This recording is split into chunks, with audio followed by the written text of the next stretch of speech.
Fevral gecəsinin dondurucu soyuğuna baxmayaraq, tər dabanlarından süzür, ürəkləri gicgahlarında döyünürdü.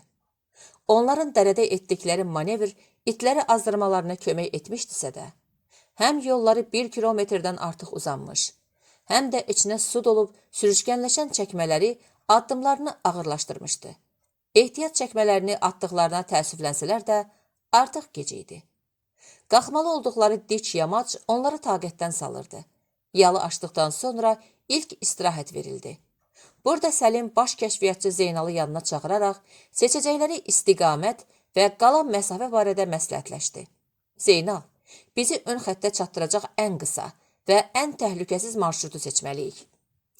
Xəritəni çıxarıb yerə sərən Zeynal, zəif fənər işığında olduqları yeri təyin edərək işarə eləyib. Cənab baş leytenant, indi buradayıq. İstiqamətimizi cənub-şərqə çevirərək getməliyik ki, həm yarğanlar bizi yormasın, həm də meşədən çıxmayaq. Ən rahat yol əməliyyata gəldiyimiz yoldur. Amma o yola keçmək istəsək, əməlli başlı vaxt itirəcəyik. Ona görə də buradan getməyimiz məsləhətdir. Qrup komandiri, yaxşı, amma tələsmək lazımdır. Uşaqlar əldən düşmədən bacardığımız qədər sürətlə getməliyik. Oldu cənab baş leytenant. Zeynal bunu deyib, xəritəyə son dəfə göz gəzdirdikdən sonra qatlayıb cibinə qoyaraq sıranın baş tərəfinə yerinə keçdi. 5 dəqiqəlik qısa istirahətdən sonra hərəkət işarəsi verildi. Yola düşmədən öncə komandirləri ən yaxındakına, o da öz yaxınındakına ön xəttədək qalan 4 saatlıq yolu dayanmadan gedəcəklərini bildirdi. Çünki artıq saat 1-ə qalırdı və it növbəsi. Əskərlər öz aralarında gecə saat 3-dən 5-ədək olan növbəni belə adlandırırdılar. Məhz bu saat dilimində əskərləri yuxu basır, beyinləri çeygirdi. Bitmədən ön xətti keçmək istəyirdilər. Həm artıq düşmənin arxaya sızmış təxribat qrupundan xəbəri var idi və cəbhə xəttindəki bütün əskərlər həyəcan siqnalı ilə qaldırılaraq onların geri qayıtmasının qarşısını almağa çalışacaqdı. Meşənin bitdiyi yamaca çatdıqlarında artıq saat 3 olmuşdu.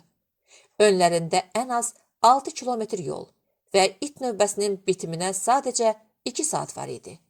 Güc toplamaq üçün qrup üzvlərinə son dəfə istirahət verildi.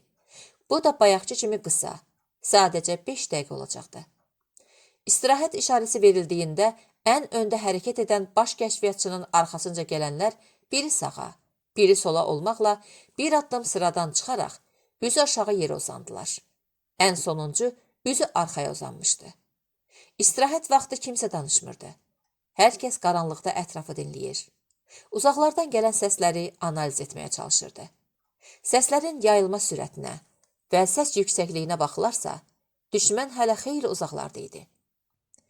4-ə 7 dəqiqə işləmiş, Səlimin işarəsi ilə qrup qalxaraq yenidən hərəkət etməyə başladı. Artıq taleyinə razı olan əsir də demək olar ki, heç maneçilik çıxarmadan onlarla irəliləyirdi. Kim bilir, bəlkə də bu sadəcə iynənin təsirindən idi. Açıq ərazidə işləri heç də yolunda getmirdi. 2 dəfə üzərindəki güclü projektorla onları axtaran düşmən avtomobili ilə rastlaşdılar. Bu vaxt hər kəs ən yaxın çuxura atlayaraq gizlənməyə çalışırdı. Gücləri tükənir, dabanlarından süzülən tər və tənginəfəslikdən açıq qalmış ağızları bədənlərinin hər hüceyrəsinin necə yorulub taqətdən düşdüyünə şahidlik edirdi. Onların bu cür yorğun olmaları da ən az düşmən qədər qorxudurdu. Çünki yorğunluq və adrenalin birləşir. Daha sürətlə döyünən ürəklərinin qovduğu qan ağciyərlərindən beyinə lazım qədər oksigen çatdıra bilmirdi. Bu da öz növbəsində beyin funksiyalarının normal çalışmasına mane olur, yuxulluq yaradır. Hadisələri analiz edərək ani reaksiya vermək qabiliyyətini azaldırdı. Onlar bunu yaxşı başa düşürdülər. Amma dincəlməyə ayıracaq vaxtları yox idi. Hər ana qızıldan qiymətli olan vaxt gözləmir, zaman axıb gedirdi. Hərdən onlara bu yol heç vaxt bitməyəcək kimi gəlir, ümidsizliyə qapılırdılar. Belə olduğu vaxtlarda dizləri qırılır, addım atacaq gücləri qalmırdı. Amma yenə də hər kəs susur, səs çıxarmamağa çalışırdı. Ön xəttin yaxınlığına gəldiklərində planlaşdırdıqları vaxtdan yarım saatdan çox gecikmişdilər. Artıq yağmur dayanmışdı. Sadəcə zülmət qaranlıq və duman var idi.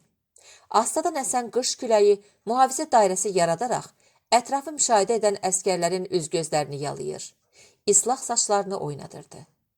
Qrup əlverişli mövqe seçib gizləndikdən sonra Zeynal və Elxan mühafizə çəmbərinin xaricinə çıxaraq təxminən 100 metr irəlilədilər. Zeynal burada ön xətti keçərkən gedəcəkləri istiqaməti Elxana başa salır. O da öz növbəsində sızma əməliyyatının hansı istiqamətdə daha uğurlu alınacağı barədə fikirlərini bildirirdi. Fikir verirsən, itlərin səsi gəlmiş. Onları bizi axtarmağa göndəriblər. Bu yaxşıdır. Bilirsən Zeynal, mən bu itlərdən çox qorxuram. Nəinki minadan. Qorxmana ehtiyac yoxdur. Amma yəqin ki, o itlərin yerini də əskərlərlə doldurublar. İstədikləri qədər doldursunlar. Üzüb quyruğunda murdarlamayacaq ki, elə ya da belə, bu xətti keçəcəyik. Elə ya da beləsi yoxdur. Əsas olan salamat keçməkdir. İnşallah. Görürsən, o posta işıq yanıb keçdi. Deyəsən siqaret yandırdılar. Məncə onların sahəsindən keçək. Niyə məhz onların? İndiyəcən birdən keçərlər qorxusuyla kimsə yatmayıb. Ona görə yuxu vurub kəllələrinə. Üstünə nikotinin sərxoşluğuna da gəl. Bilirsən, o siqaret çəkərkən yuxusunu dağıtdığını düşünür. Amma diqqətini dağıtdığının fərqində deyil. Bu həm də o postdakı əskərlərin sayıqlıqlarını itirdiklərini sübut edir. Bəlkə digər postlardakılar yatışıblar, bəlkə də. Amma ehtimala getməkdənsə, sayıqlığını itirdiyimizdən əmin olduqlarımızın üstündə getmək daha yaxşı olmazmı? Həm onlar təhlükəni arxadan gözləmək əvəzinə hələ də öndən gözləyirlər. Əgər belə olmasa, siqaret çəkərkən arxa tərəfə belə bol işıq salmazdılar. Oldu, oradan keçirik. Təxminən 10 dəqiqəlik müşahidə və məsləhətləşmədən sonra geri qayıtdılar. Burada qrup komandirinə yaxınlaşaraq, hər ikisi də nə etməli olduqları barədəki düşüncələrini dedi. Səlim hər ikisini də diqqətlə dinlədikdən sonra, onların birgə aldıqları qərarlara lazımı düzəliş edərək, qrupa yenidən hərəkət əmri verdi. Elxan yenə də bir sıra halında irəliləyən qrupun önünə keçmişdi. Mina axtaran cihazı işə salaraq önlərini yoxlasa da, hələ ip çatmırdı. Düşmən sığınacaqlarına yaxınlaşdıqları vaxt hədəf kiçildərək irəliləməyə başladılar. Hiss olunmamaq üçün hər kəs nəfəsini tutmuş, kənardan seçilməmək üçün 2 qat olmuşdu. Bir saat öncə ayaqları tutulduğundan çiyinlərində daşımağa məcbur olduqları əsirləri də onları lap cana yığmışdı. Müdavimlər öz aralarında deyinir, bəziləri əsir atıb getmək istədiklərini açıq-aşkar biruzə verir, narazılıqla donquldanırdılar. Səlim ayaqları islah çəkmələrinin içində əzilib şişən, nəm paltarları üstlərinə yapışmış, zığ palçıq içindəki yorğun, arğın, yuxusuz əskərlərinə baxaraq öz-özünə. Uşaqlar da lap əldən düşüblər. Bircə sağ-salamat ön xətti keçə bilsəydik, deyə düşünüb, narahatçılıqla başını yellədi. Düşmən mövqelərinə yaxınlaşdıqda, qrup komandiri sıradan çıxaraq, bütün qrupu irəli ötürdü. O yanından keçən əskərlərinə az qaldı, birazca da dözün, deyərək ürək-dirək verirdi. Səngərlərə çatdıqda Elxan cəld hərəkətlə mina axtaranını söndürüb yandırdı ki, beyni təzələnsin. Sonra cibindəki ip yumağını aça-aça təmizliyinə əmin olduğu cığırla irəliləməyə başladı. Tələsirdi. Çünki onlar mina sahəsinə girmədən 6 dəqiqə öncə projektor ərazini işıq dalğası ilə yoxlamışdı. Bu isə o demək idi ki, bir tərəf bölgəni keçmək üçün 20 dəqiqədən biraz artıq vaxtları var idi. Arxa çatdıqda mina axtaran cihazı suyun üzərində saxlamaqla önünü yoxlaya-yoxlaya irəliləməyə davam etdi. Birinci addımdan sonra sinəsinə çatan buz kimi su irəlilədikcə sinəsinə dək çıxdı. Soyuq suyun təsirindən sinirləri uyuşur, bədəni tir-tir titrəyir. Nəfəsi kəsiləcək kimi olurdu. Cəmi 5 metrlik yol bitməyəcək qədər uzun. Soyuq su vannası dəhşətli işgəncə kimi gəlirdi. Nəhayət, arxın digər sahilinə çatdıqda, kənara çıxmağın düşündüyündən də çətin olacağını görüb, yağlı bir söyüş göndərdi. O söyüşdə hamının payı var idi. Elə onun özündən başlayaraq, arxı dolduran yağmur sularına dək hamının və hər şeyin. Bir əlində avtomat, digər əlində mina axtaranla arxdan çıxmaq mümkün deyildi. Əlindəkiləri sahilə qoyaraq, qamışların lığlanmış palçıqlı köklərindən tutub, dizlərinin üstündə sürünərək kənara çıxdı. Tənginəfəs halda bir neçə saniyə 4 ayaq üstə dayanıb öz mövqelərimizə baxdı. Son 30 metr qalmışdı. Artıq sadəcə son 30 metr. Geri dönüb arxa girməkdə olan Zeynala baxdı. Qrupda hamıdan boylu buxunlu olan bu pəhləvan kimi oğlan, çiynində çuval kimi daşıdığı əsirlə birlikdə suya girdiyində, Elxan gözləyib arxdan çıxmalarına kömək etmək istədisə də, ani qərarla fikrini dəyişib, oturduğu yerdən qalxaraq yoluna davam etdi. Axı arxadan gələnlər üçün yol açmaq indi Zeynala kömək etməkdən daha önəmli idi. Lazım olsa, ona arxasınca gələn yoldaşlarından biri də yardım edə bilərdi. Öz mövqelərinə çatdıqlarında soyuqdan dişi dişinə dəyirdi. Onları gözləyən yoldaşları gələnləri öncə çadıra apararaq, gür-hagür yanan sobanın yanında bir fincan isti çay və əyinlərini dəyişmək üçün quru paltar verirdilər. Sonuncu Səlim gəldi. O çadıra girmədən qənimət döyüş bayrağını və düşmən zabitinin tapancasını yoldaşlarına verib, buğlanan çayını bir nəfəsə başına çəkərək möhkəmləndirilmiş atəş nöqtəsinə daxil oldu və projektorun güclü işığı altında artıq uğurla keçdikləri düşmən mövqelərini izləməyə başladı. İşıq kəsildiyində geri dönüb arxasında toplanmış qrupunu sabahın alatoranında sayğı ifadə edən baxışlarla süzərək "İnandıq və bacardıq", dedi. Hamısı qucaqlaşdılar və o yarım qaranlıqda gənc desantların yanaqlarından sevinç və qürur dolu göz yaşları süzülürdü. Paraşütçülər Bayram ziyarəti Novruz bayramı ərəfəsində 10 günlük məzuniyyət alan Elxan bayramı evlərində keçirmək üçün Naxçıvana, doğulduğu kəndə getdi. O səhər saat 10-da kəndin aşağı tərəfində dayanan avtobusdan enərək evlərinə doğru yollandı. Xəlbirdən ələnircəsinə yağan quşbaşı qar yumşalmış torpağın üstünü örtmüş, hər tərəf ağ örpəyə bürünmüşdü. Qar altında qalmış evlərin bacalarından çıxan tüstü səmaya doğru yüksəlirdi. Hər zaman bu saatlarda olduğu kimi, balacalar evdə odun sobasının ətrafında, böyüklər ya ev və ya təsərrüfat işləri ilə məşğul olduqlarından yolda irizdə kimsə gözə dəymirdi.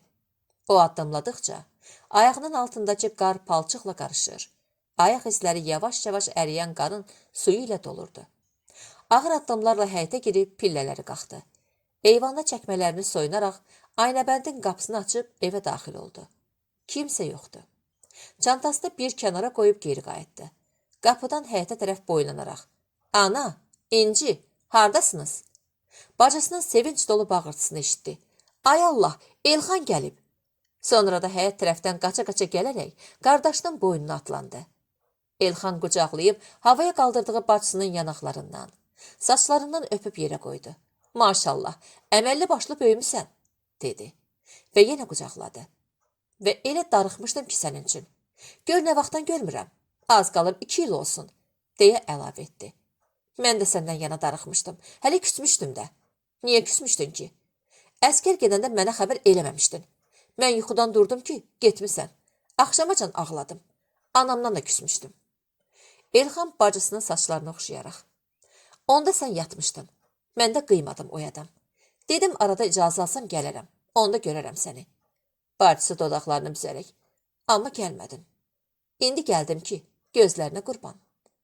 Əlindəki vedrələrlə çeşmədən su gətirməkdə olan anası həyətə girib Elxanı eyvanda gördüyündə sevincindən özünü elə itirdi ki, az qalsın vedrələri aşırıb suyu yerə dağıdacaqdı. Anası ilə qucaqlaşıb öpüşdülər. Hal-əhval tutduqdan sonra, "Bəs atam, Eldəniz hanı?" Anası, "Atan kənd içinə gedib, harda olsa gələr. Eldəniz də dayıngildədir." Birlikdə evə keçdilər. Anası bir tərəfdən süfrə hazırlayır, bir tərəfdən də Elxanı sorğu-suala tuturdu. "Hələ də görüm sən nə edirsən? Hərbiyə oxumağa gedəndə heç bizə xəbər eləmədin. Bəs universitetə nə olacaq?" "Ay ana, sən bilirsən ki, mən əvvəldən hərbçi olmaq istəyirdim. Qismət indiyə imiş. Həm orada işləyə-işləyə qiyabı oxuyub qurtaracam. O barədə narahat olma." "Nə deyim bala? Anan qurban. Allahdan xeyirlisi", dedi və ah çəkdi.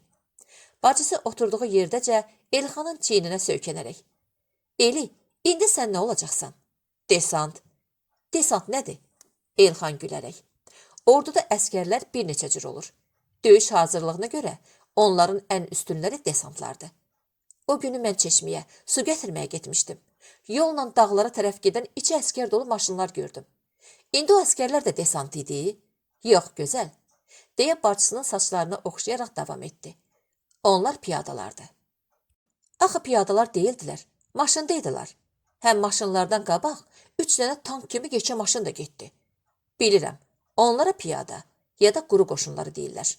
Amma desantların təyinatı fərqlidir. Düşmən arxasına həm paraşütlə atlanaraq, həm də sualtı qayıqların torpedo bölmələrində gizlənərək, müəyyən məsafəyə qədər yaxınlaşdıqdan sonra hava balonlarının köməyi ilə suyun altından üzərək, həm də alpinist kimi keçilməz dağlardan, qayalardan aşaraq keçə bilən əskərlərə desant deyirlər.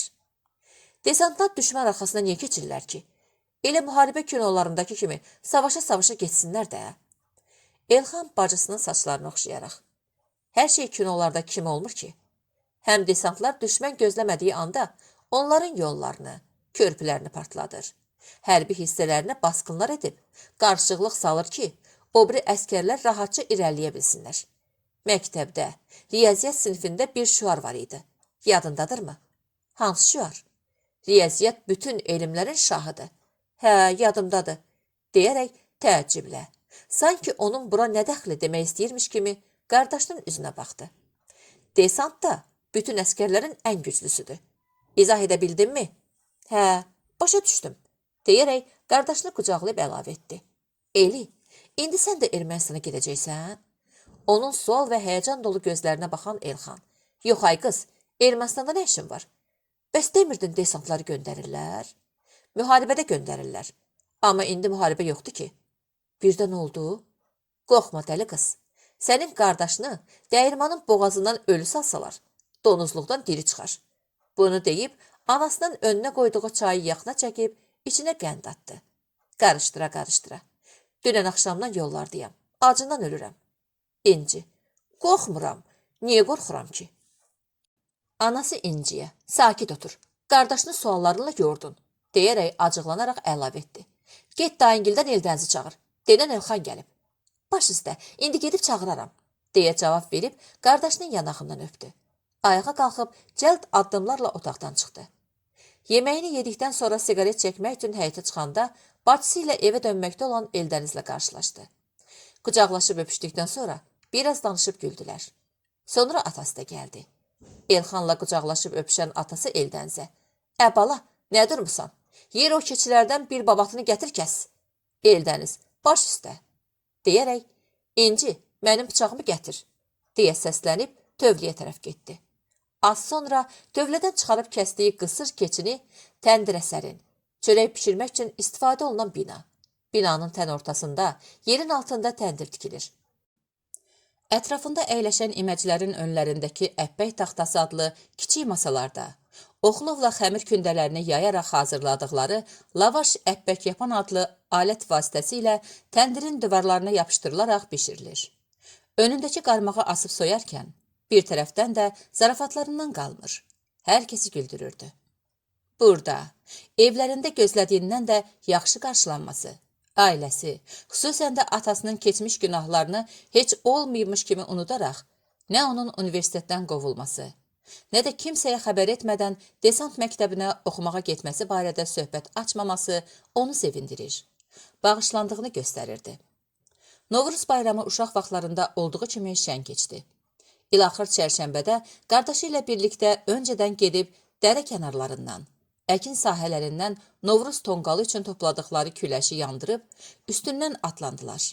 Axşam yeməyindən sonra isə məhəllənin gəncləri ilə birlikdə evlərinin yaxınlığındakı təpəyə, köhnə təkərlərin üst-üstə qalaqlanaraq yandırıldığı tonqalın yanına getdilər. Evə döndükdən sonra isə qonşulara gedərək pəncərə atlarında, qapı kənarlarında gizlənib, ürəklərində bir dilək tutaraq ev sahiblərinin söhbətlərinə xəlvəti qulaq asdılar. O, məzuniyyətinin son 3 gününü sevgilisi ilə birlikdə keçirmək istəyirdi. Buna görə də görüş günü günortadan sonra ailəsi ilə sağollaşaraq Bakıya döndü. Elxan yol boyu sevgilisinin xəyalı ilə söhbət edir. Onunla gələcəyə dair planlar qururdu. Xoşbaxtlığından uçmağa qanadı yox idi. Amma deyir, sən saydığını say, gör fələk nə sayır. Nə aeroportdan, nə də Bakıya döndükdən sonra Səadətlə heç cür əlaqə saxlaya bilmədi. Dəfələrcə yığmasına baxmayaraq, telefonun dəstəyini qaldıran olmurdu ki, olmurdu. Görünür, elə Səadətgildə ya bayramı hardasa yaşadıkları yerdən kənarda keçirəcəkdilər, Ya da başları elə qarışmışdı ki, telefona baxmaq yadlarına düşmürdü. Amma yenə də o qəlbində bir ümidlə həm Bakıya gələn kimi, həm sonraki günlərdə ələt avtobuslarının gəldiyi yerə, Rumiyəni, ya da rəfiqələrindən birini görə bilmək ümidi ilə baş çəkdisə də, kimsəni görə bilmədi. Ulduzları yuyuruq. Məzuniyyətinin son günü, axşamın alatoranında hissəyə gəlib çatdı. Şəhərcidə onlara ayrılan evə gedib dincəlmək istəyirdi. Nəzarət buraxılış məntəqəsindən keçərkən Salihlə rastlaşdı. Salam, salam. Salih dodaqlarından götürdüyü siqaretin tüstüsünü uzaqlara üfürdü. Qucaqlaşdılar. Hal-əhval tutduqdan sonra, apar çantanı qoy gəl. Neyinirsən məni? O hər zaman tüklü olan çənəsini qaşıya-qaşıya Elxanı süzüb. Tələs, söhbət var. Of Salih, heç həvəsim yoxdur, dincəlmək istəyirəm. İşarət barmağı ilə Elxanın sinəsini döyəcləyərək. Necə yəni həvəsim yoxdur? Məni söhbətə tək buraxassan? Nə söhbətə? Sən nədən danışırsan? Salih yanlarından keçən fəhlələrin arxasınca gözlərini süzdürüb. Bayaq bu əclafların biri ilə dalaşmışam. Mənə dedi kişisənsə, gələrsən dayanacağa. Mən də elə ora gedirdim. Elxan onun yalan danışıb-danışmadığını anlamaq üçün gözlərinə baxdı. Amma bir şey anlaya bilməyib, dişlərinin arasından fısıldadı. İşin gücün qurtarıb, hə? Gözlə bunu atım gəlim. Deyib, çiynindən astığı çantasını göstərdi. Qorxursansa gəlmə. Getməkdə olan Elxan anidən dönüb Salihə çəpəki nəzər saldı. Və, dəlisən sən, dedim gözlə, deyərək iti addımla uzaqlaşdı. O bir daha dönüb geri baxsaydı, Salihin ardınca baxıb bic-bic gülümsədiyini görərdi. Binanın 1-ci mərtəbəsində yaşadıkları evə gəlib çantasını çarpayının üstünə atdı. Dolabdan götürdüyü idman paltarını geyinərək nəzarət buraxılış məntəqəsinə tələsdi. Gəldiyində Salih yoxdur. Yəqin dayanacağa gedib, deyə düşünərək ora yollandı. Bura çatdıqda əllərində iş paltarları və yemək qablarını qoyduqları çantalarla avtobus gözləyən yaşlı başlı fəhlələrə ötəri nəzər salıb. Bunlar uşaqları yaşda biri ilə dalaşacaq adama oxşamırlar axı, deyə düşünərək dayanacağın yanındakı kiçik kafeyə keçdi. Gəldiyində Salih və 2 gizir süfrə arxasında əyləşmişdilər. Gizirlər sasiska, kalbasa və toyuqdan hazırlanmış soyuq yeməkləri yeyirdilər. Salih isə sakitcə oturmuşdu. O masaya yaxınlaşıb salam verdi. Üzünü Salihə tutub, mən hazır, gəl gedək. Əvəzində Salih ona yer göstərib, keç otur, söhbət səninlədir. Nə?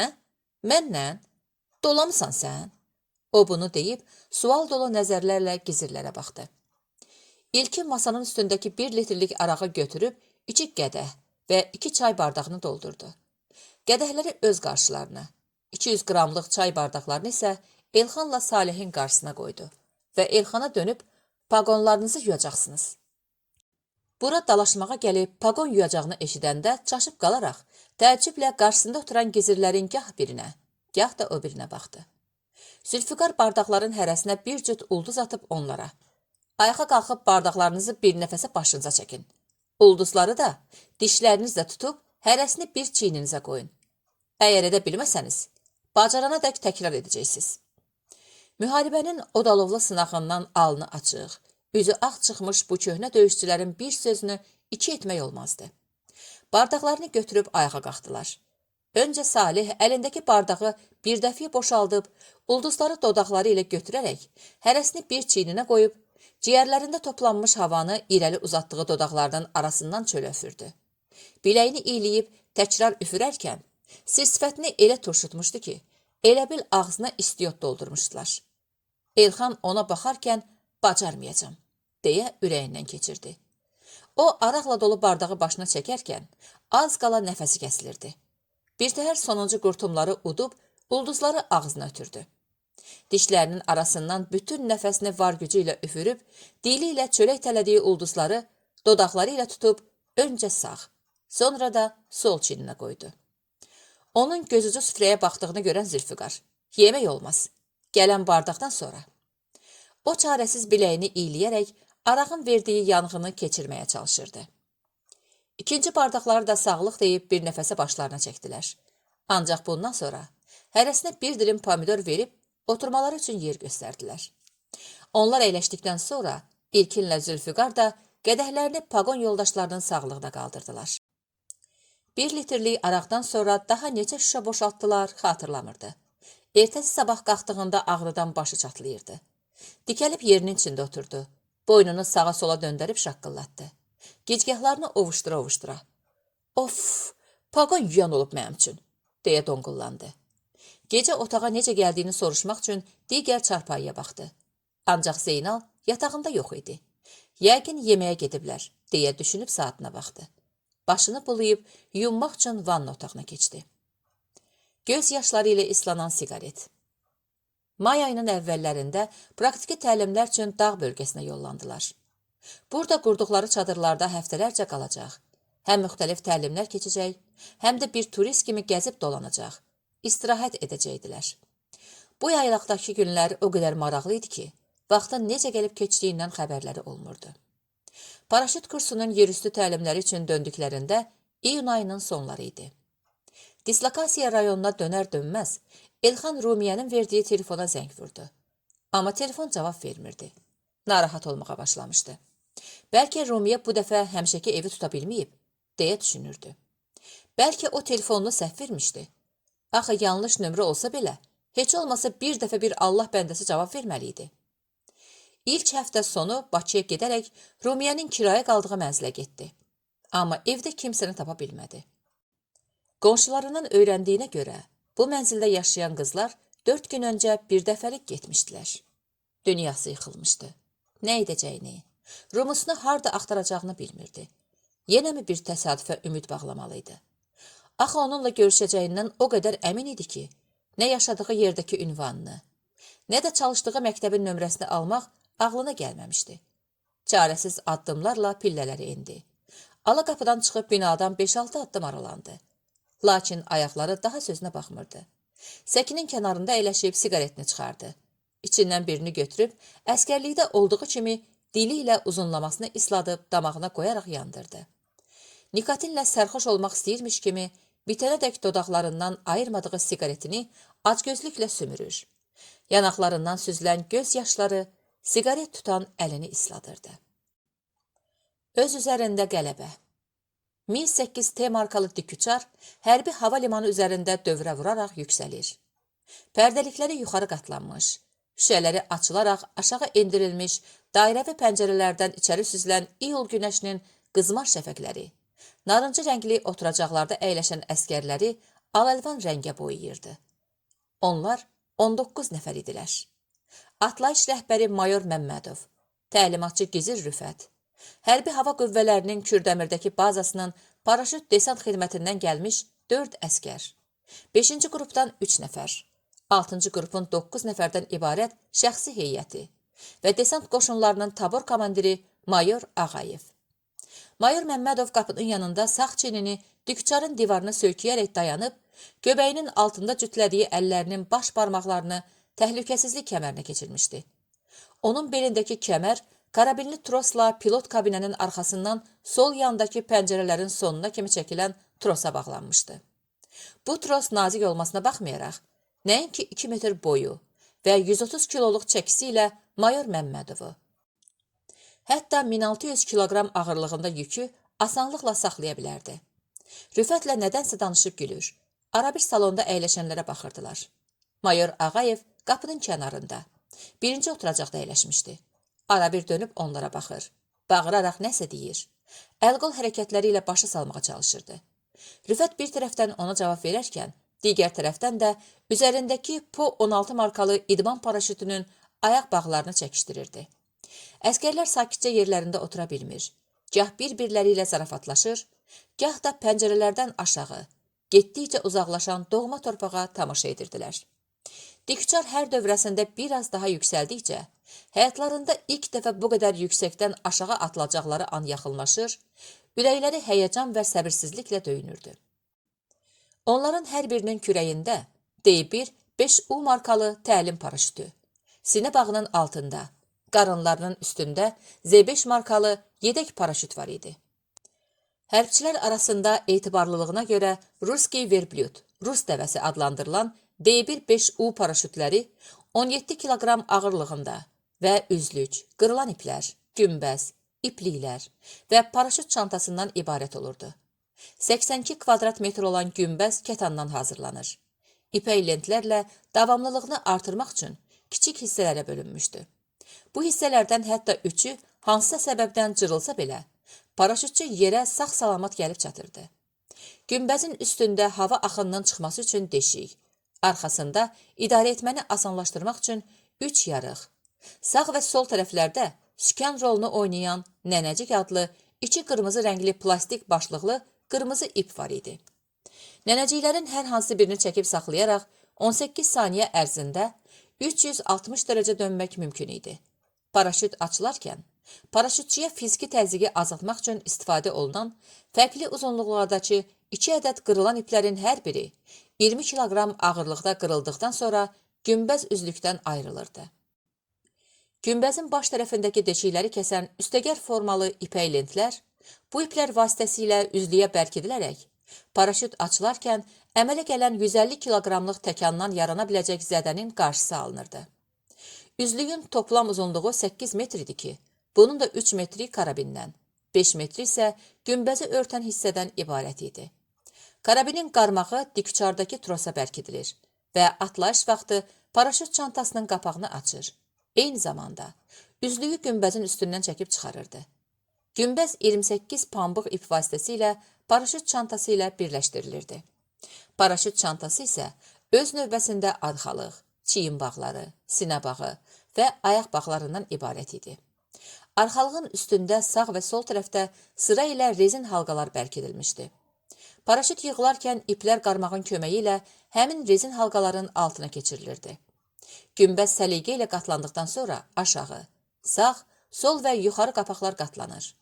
Karabinə bərkidilmiş trosun üstündəki 3 iynə qapaqların düyməsinə keçirilirdi. Bu iynələri yerindən çəkib çıxardaraq paraşüt çantasının qapağını açmaq üçün 16 kiloqram güc kifayət idi. D1-5U paraşütləri uçuş vasitəsindən ayrıldıqdan sonra 3 saniyə ərzində açılır. Və bu vaxt sərbəst düşüşdə olan paraşütçü 200 metrə yaxın məsafə qət edirdi. Ayrıca, paraşüt açıldıqdan sonraki düşmə sürəti saniyədə 5 metr 10 sm şaquli, 2 metr 40 sm üfüqi idi. 5 kiloqram ağırlığında olan yedək paraşütlərdə isə sadəcə 7 metr saniyə olan şaquli düşmə var idi. Paraşüt desant xidmətinin əskərləri başlarına tankçı dəbilqəsi, desant taborunun əskərləri isə narıncı rəngli xüsusi dəbilqələr geyinmişdilər. Onlar gah sağ, gah da sol tərəfdəki pəncərələrdən aşağı baxır. Cənubdakı alçaq dağları, tərk edilmiş, daş çarxanasını, başına fırlanaraq yüksəldikləri hərbi hava limanını, cənub-qərbdəki Əhmədalı, qərbdəki Sumağalı və şərqdəki Güləbird kəndlərinin getdikcə kiçilib balacalaşan evlərini, şimaldan keçən şərq-qərb istiqamətindəki dəmir yolu və magistral avtomobil yolunu, yolun daha şimalındakı mühəndis əlindən çıxmış kimi səliqə ilə hissələrə bölünmüş əkin sahələrini maraq və diqqətlə seyr edirdilər. Hər şey yüksəklikdən fərqli görünürdü. Boz, sadəcə quraqlığa davamlı çoxillik kolların bitdiyi qumsal dağlarla əkinlərin iç-içə keçmiş yaşıllığının vəhdəti usta bir rəssamın fırçasından çıxmış tablo kimi göz oxşayırdı. Diküçar 1200 metr məsafəyə yüksəldiyində Rüfət qapını arxaya doğru sürüşdürərək açdı. İçəri vuran sərin hava kütləsi əskərlərin üz-gözlərini yalayıb, dəbilqələrinin altından çıxmış saçlarını oxşadı. O əlində hazır tutduğu nişanlayıcı vasitəsini sol əlinə götürüb, sağ əli ilə qapının çərçivəsindən tutaraq aşağı boylandı. Atlayış mərkəzində hərbçilərin kəpənək tutan adını verdikləri dirəyə bağlanmış, narıncı rəngli konusun üzərinə yaxınlaşdıqlarında Rüfət dikəlib mayor Məmmədov tərəf döndü. Onunla göz-gözə gəlib, buyur mənasını verən işarəni aldıqdan sonra sol əlindəki nişanlayıcını, təlimatçılar ona İvan İvanoviç ləqəbini vermişdilər, aşağıya doğru atdı və cüssəsinin yarıdan çoxunu qapıdan çıxararaq gözləri ilə hərəkət trayektoriyasını izləməyə başladı. Nişanlayıcı kiçik paraşütə bağlanmış 1 kiloqramlıq ağırlıq idi. Uçuş vasitəsindən atıldıqdan sonra şaquli istiqamətdə düşürdü. Hava axınları daim hərəkət istiqamətini və sürətini dəyişdiyindən, diküçar hər dəfə yerdən qalxdıqdan sonra ilk atlayışlardan öncə İvan İvanoviç vasitəsilə paraşütçülərin kəpənək tutana ən yaxın yerə enmələri üçün münasib atlayış nöqtəsi seçilirdi. Diküçar hava limanının üzərindən keçib, Sumağalı kəndinin üstünə gəldi. Oradan da cənuba istiqamət alıb, Əhmədalı kəndinin şimalından şərqə döndü və aeroportla dağların arasındakı boşluqdan keçib, dağlarla burula-burula daş çarxanasına gedən torpaq yolun üstündə şimala dönüb, yönünü qərbə çevirərək bir dövrəni tamamladı. Hava limanının üzərinə keçdikləri vaxt Rüfətin işarəsi ilə Mayor Ağayev və paraşüt desant xidmətinin əskərləri dikəlib, paraşütlərinin karabinlərini başlarının üstündəki trosa keçirdilər. Atlayışın gerçəkləşdiriləcəyi yerə yaxınlaşdıqlarında Rüfət əli ilə onlara qalx işarəsi verdi və ilk oturacaqda əyləşmiş Mayor Ağayevi yanına çağırdı. Tabur komandiri əskərlərinə nümunə olmaq istəyir. Hər qrupla birlikdə ən öndə atlanırdı. O qapıya yaxınlaşaraq atlayış üçün hazırlaşdı. Sol ayağının pəncəsini qapıdan çölə çıxarmış, sağ ayağını isə arxada təkan vermək üçün hazır saxlamışdı. Sol əli ilə sağ əli ilə sol çiyin kəmərindən tutaraq təlimatçının atlayış üçün işarəsini gözləyirdi. Rüfət onun üst başını, paraşütünü gözləri ilə son dəfə yoxlayıb, bir əyər əskiyinin olub-olmamağına baxdıqdan sonra sağ çiyninə vurdu və atla deyə bağırdı. Bir saniyə sonra bayaq İvan İvanoviçi izlədiyi kimi, indi də qapıdan aşağı sallanıb Mayor Ağayevin arxasından baxır. Onun paraşütünün açılmasını, havada özünü tarazlamasını izləyirdi. Daha sonra dikəldi və sol əli ilə paraşüt desant xidmətinin sırada gözləyən 4 əskərindən ilkini çağırdı. Yenə eyni atlayış vəziyyəti, yenə eyni təkrar. 4-cü əskər atladığında artıq hərbi hava limanının üzərindən keçib getməkdə idilər. Diküçar yenidən atlayış yerinə gəlmək üçün havada növbəti dövrəsini vurur. Salondakı əskərlər pəncərələrdən havada qartal kimi süzülən 5 paraşütçünü izləyirdilər. Onların hamısı paraşütlərinin oturacaqları üstündə yerlərini rahatlayıb, nənəciklərin yardımı ilə başlarının üstündəki sihirli günbəzi idarə edir. Kəpənək tutana ən yaxın yerə enə bilmək üçün bir-birləri ilə yarışırdılar. Onları havada izləmək bu qədər keyfli idisə, göründü yerlərində olmağın ləzzəti necə böyük idi. Bəlkə də paraşütçüləri seyr edərkən onların yadına Mayor Məmmədovun atlayışlar başlamadan öncəki toplantıda dediyi sözlər düşmüşdü. Paraşütlə atlamağın ləzzəti bir kişinin orqazm anında aldığı ləzzətdən 10 misli çoxdur. Bəlkə elə buna görə idi ki, sırasını gözləyən əskərlərin üzlərində xəfif təbəssüm titriyib söndü. Diküçar dövrəsini tamamlayaraq təkrar hava limanını şərq istiqamətindən hava sərhəddini keçdi. Sırada gözləyən 4 əskər paraşüt desant xidmətinin əskərlərinin yerlərinə keçmiş. Paraşütlərinin karabinlərini başlarının üstündəki trosa ilişdirərək təlimatçının komandasını gözləyirdilər. Onların yerlərinə isə başqa 4 nəfər çəkilmişdi. Bu vaxt gah arxasına dönüb pəncərədən çölə boylanan, gah da sağında və solunda oturanlara nəsə deyən Rahabın paraşütünün karabini harasa ilişib çəkildi və paraşüt çantasının alt qapağı açıldı. Bunu görən Rüfət tələsik bu hündürboy, qarayanız oğlana yaxınlaşıb paraşütünü gözəyarı incələdikdən sonra ona diz üstə oturmasını söylədi və dönüb qapının ağzına gələrək atlayış üçün gözləyən əskərləri dayandıqları yerdə süzüb, gözləri ilə dəbilqələrindən yedək paraşütlərinə qədər bütün təchizatlarını yoxladı. Ayrı-ayrılıqda hər birinin karabinini çəkişdirərək trosa necə keçdiyinə baxdı. Bundan sonra sağ əli ilə qapı çərçivəsindən tutaraq aşağı doğru əyildi və həmən ardından dikələrək atlamaq üçün gözləyən dörtlüyün önündəki Səlimi yanına çağırdı. O üzündə ilk atlayışın verdiyi həyəcanla sol ayağının pəncəsini qapıdan çölə çıxartdı. Əllərini sinəsində çarpazlayaraq paraşütünün çiyin kəmərlərindən tutmuşdu. Elə bu vəziyyətdəcə dönüb bir anlıq yoldaşlarının üzünə baxdı.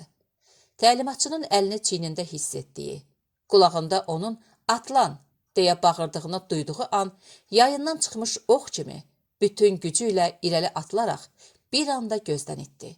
Ondan sonra sıra Əliyə, Zeynala və Ələsgərə gəldi. Hamısında da eyni səhnə təkrarlanır. Hər kəs Diküçardan ayrılmadan öncə sözləşiblərmiş kimi geridə qalanlarla baxışları ilə vidalaşırdı. Diküçar yenidən Sumağalı kəndinin üstündən keçmiş, yükünü boşaltmaq üçün yeni bir dövrə vurmağa hazırlaşırdı. Rüfət bayaqdan diz üstə çöküb paraşütünün yığılmasını gözləyən Rahaba yaxınlaşdı. Paraşüt çantasının qapaqlarını tamam açdıqdan sonra sol əli ilə qatlanıb səliqə ilə yığılmış paraşütü dağılmasın deyə saxlayaraq, sağ əli ilə çantanın qapaqlarını yenidən bağlamağa çalışdı. Öncə üzərində 3 dəmir düymə olan sol qapağı qatladı. Onu sol əli ilə saxlayıb, sağ əli ilə alt qapağı qaldırdı və üzərindəki dəmir halqanı sonuncu düyməyə keçirtdi. Çıxmasın deyə baş barmağı ilə tutduqdan sonra sağ qapağı qatladı. Üstündəki 3 halqanı önlərinə düşən düymələrə keçirtdi. Nəhayət, karabini üst qapağın sağ tərəfindən çıxardıqdan sonra bu qapağı da qatlayıb halqasını düymələdi. Ən sonda karabinə bərkidilmiş trosun üstündəki iynələri sırasıyla metal düymələrin üzərindəki deşiklərə keçirtdi. Artıq paraşüt hazır idi. Rahabın çiyninə toxunaraq qalxıb yerində oturmasını işarə etdikdən sonra qapıya doğru tələsdi. Diküçar yenidən atlayış yerinə yaxınlaşmaqda idi. Bayaq atlayanların yerini yeni 4 əskər almışdı. Onların arasındakı ən balaca boy olan Mansur bığaltı gülümsünür. Qaş-göz hərəkətləri ilə digərlərinə nəsə anlatmağa çalışırdı. Xasiyyətcə şən və zarafatçıl oğlan olan Mansur dünyanın dərdini vecinə almazdı. Onun üçün həyat həmin gün yaşadığı idi. Sabaha düşünəcək qədər zamanı yox idi sanki. Başını geyindiyi dəbilqə qaşlarının üstünə qədər enmiş.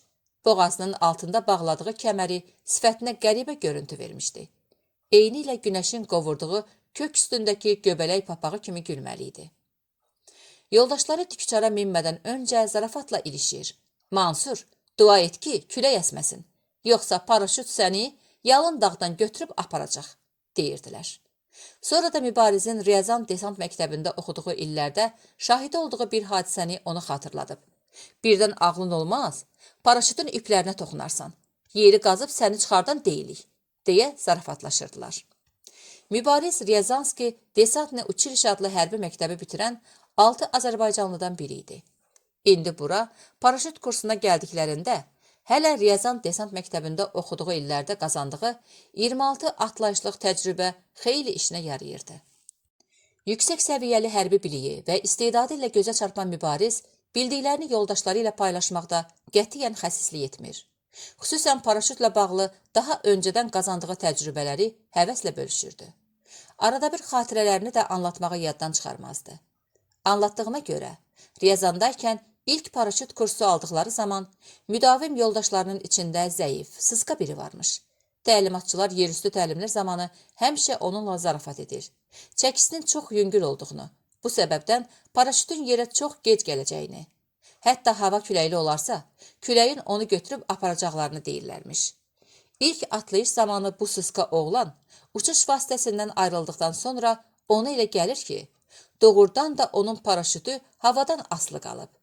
Axı göydə onun baxıb hərəkət edib etmədiyini müəyyən edə biləcəyi sabit dayanmış bir obyekt yoxdur. O ki qaldı digər paraşütçülərə eyni vaxtda və eyni sürətlə düşdükləri üçün onlara nəzərən bunu müəyyən etmək mümkün deyildi. Sısqa qəhrəmanımız da elə bu vəziyyətə düşdükdən sonra gerçəkdən də havada asılı qaldığına inanır. Əvvəldən gözü elə qorxudulmuşdu ki, bir dəqiqə belə gözləməyə səbri çatmır və yedək paraşütün üstündəki ciblikdən qayçını çıxararaq əsas paraşütün iplərini kəsməyə başlayır ki, bəlkə yerə tez düşə. Yerdən nəzarətçilər bunu görüb, ruporla bağıraraq ipləri kəsməməsini, kəsərsə düşüb öləcəyini deyirlər. Bu sısqa müdavimin səbirsizliyi və sadəlifcə təlimatçıların hər sözünə inanması, ağlından və məntiqindən istifadə etməməsi ta buralara qədər gəlib çatmış, lətifə kimi yayılmışdı. İndi Mansurla zarafat etmək üçün istifadə edilən əhvalatın xülasəsi belə idi.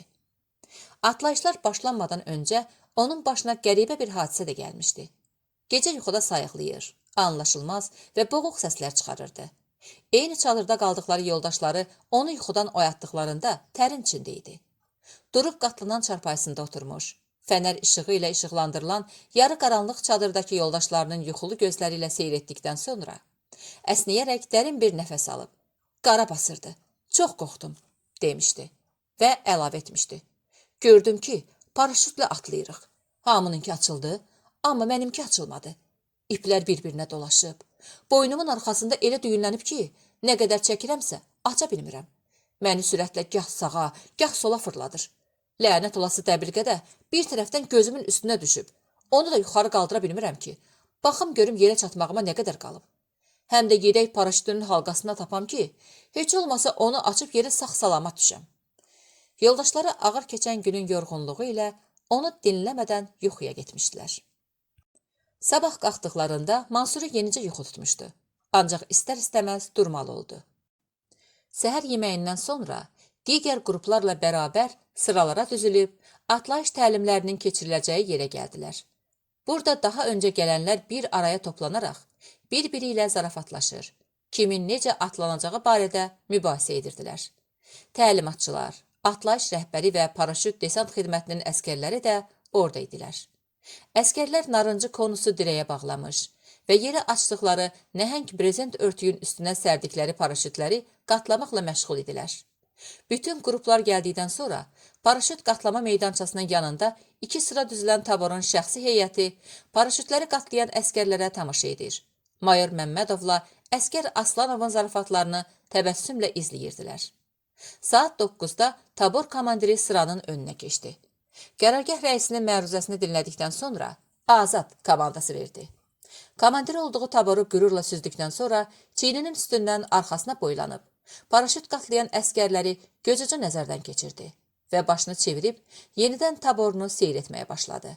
Bir neçə saniyədən sonra gülümsünərək bir addım irəli atdı və könüllü olaraq atlanmaq istəyənlər, bir addım irəli marş, deyə komanda verdi.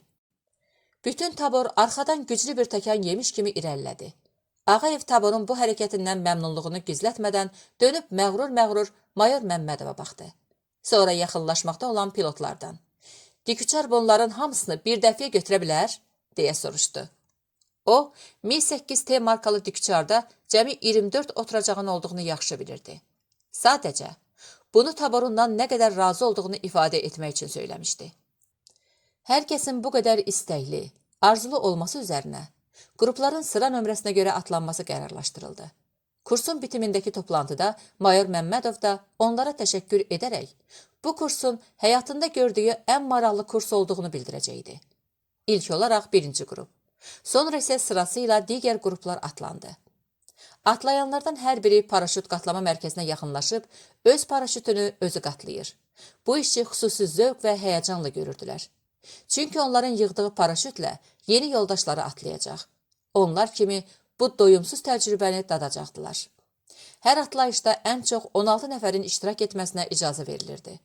Bunlardan 12 nəfəri peşəkarlardan, 4 nəfəri paraşüt desant xidmətinin əskərlərindən olurdu. Amma Mayor Ağayev istisna idi. O bütün qruplarla, həm də ən öndə atlanırdı. Bir kurs müddətində ən çox 6 atlayış məsləhət görülsə də, Ağayev hər gün 6 atlayış edirdi. Qruplar tam komplektləşdirilmədiyi üçün hər gün 5 dəfəyə bütün qruplar, 6-cı dəfə isə arzu edənlər əlavə olaraq atlanacaqdı. İndi növbə gəlib çatmışdı 6-cı qrupa. Cəmi 9 nəfərdilər və 3 nəfər də 5-ci qrupdan geriyə qalanlar onlarla idi. 6-cı qrupla 5-ci qrupun geriyə qalan 3 nəfəri atlayış üçün Diküçara minməli idilər. Onlar paraşüt və dəbilqələrini geyinib, yerüstü baxışdan keçdikdən sonra dönüb Diküçara doğru irəlilədilər. Artıq pilotlar paraşüt qatlama meydançasından az aralıda, beton plitələr döşənmiş uçuş zolağında Diküçarın mühərrikini işə salaraq, havadakı yeni göstəri üçün peşəkarları gözləyirdilər. Onları buludların yanına qaldıracaq bu nəhəng döyüş vasitəsinə minərkən, yoldaşlarından bəziləri əl-qol hərəkətləri və mimikaları ilə mübarizin müdavim yoldaşının başına gələnləri Mansura xatırladır.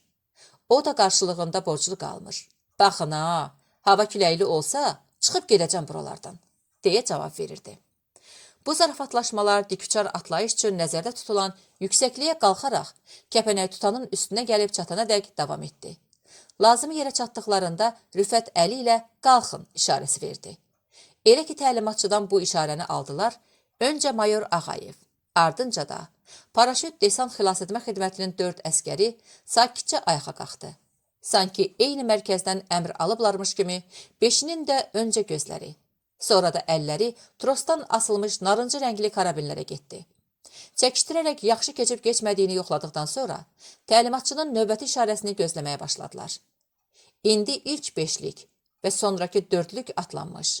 Sıra 3-cü atlayışda atlanacaq ikinci dördlüyə gəlmişdi. Rüfət hər atlayışdan öncə etdiyi kimi, öncə sağ əli ilə qapı çərçivəsindən tutub, kəpənək tutanın üzərinə çatmalarını gözlədi. Daha sonra mayor Məmmədovla baxışdı. Mühərrikin qulaqları batıran gürültüsü altında bayaqki kimi hər şey təkrar olunur. Əl-qol işarəsi ilə bir-birlərini anlamağa çalışırdılar. Rüfət ilk oturacaqda əyləşən Mansuru yanına çağırdı. O çıxışa yaxınlaşaraq, təkən ayağını geridə saxlayıb sol ayaq pəncəsini, başını və bədəninin böyük qismini çölə çıxardı. Aşağı boylanaraq, kəpənək tutanın yaxınlıqda ora-bura qaçışan əskərləri, bir qismi paraşüt qatlayan, digərləri orada-burada çöməlib siqaret çəkən, söhbət edən yoldaşlarını görmək istədi. Elə o anda da Rüfətin əlini çiynində hiss etdi. Dönüb öncə ona, daha sonra dikçardakı yoldaşlarına baxdı. Gözləri ilə vidalaşırdı sanki. Rüfətin atılan təlimatı ilə hər şey bitdi. Mansur artıq dikçarda deyildi. O atlayan kimi arxasındakı üçlük bir addım irəlilədi. İndi sıra Salihindi.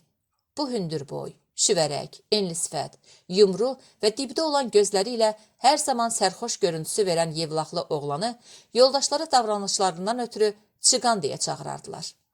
İndi sıra gəlmişdi yevlağın bu məşhur çıqanına. O atlayacaqdı. Daha sonra sıra Elxanındı.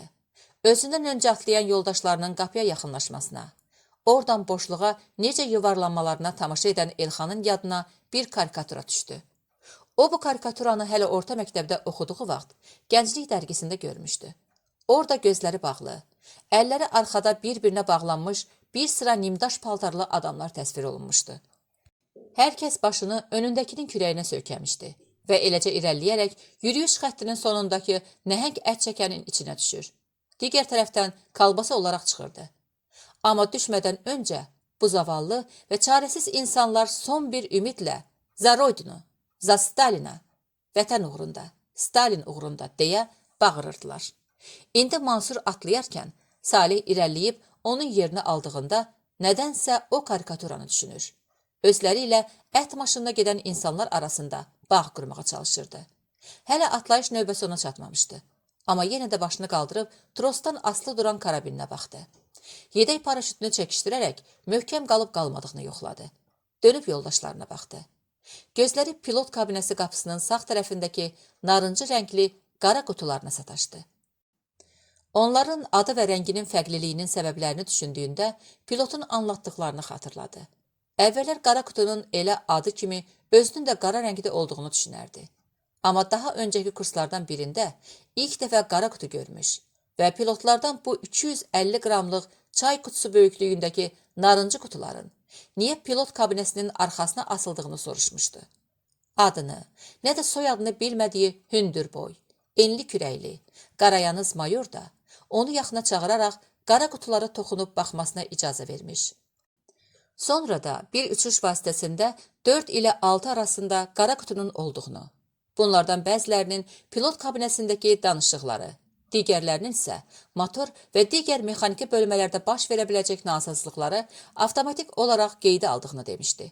O ki qaldı qutunun rənginə, narıncı olma səbəbi qəzalarda uçuş vasitələrinin adətən yandığını, dənizə və ya hər hansı su hövzəsinə düşərək yanmasa belə, rənginə görə kül və ya istənilən başqa şeylərin arasından daha asan görülə biləcəyi üçün yanmayan boya ilə narıncı rəngə boyandığını demişdi. İndi dikəçarın içərisindəki yoldaşlarından qara qutulara dək hər şeyi ilk dəfə görürmüş kimi tələmtələsik incələdikdən sonra Salihə tərəf döndü. Amma artıq Salih yoxdu və Rüfət qapıdan sallanaraq onun paraşütünün açılmasını izləyirdi. Artıq növbə ona çatmışdı. Rüfətin işarəsi ilə bir addım önə atdı. Sola dönüb sol ayağının pəncəsini qapıdan çölə çıxardı. Dəstək ayağına güc salaraq, sanki sol ayağını havada saxlayırmış kimi durmağa çalışdı. Sinəsində çarpazladığı əlləri ilə paraşütünün çiyin bağlarından yıxılmamaq üçün tutunduğu istinad nöqtəsi imiş kimi bərk-bərk yapışmışdı. Dikçarın qapısından çölə çıxmış başına yuxarıdan pərlərin güclü hava təzyiqi vurur.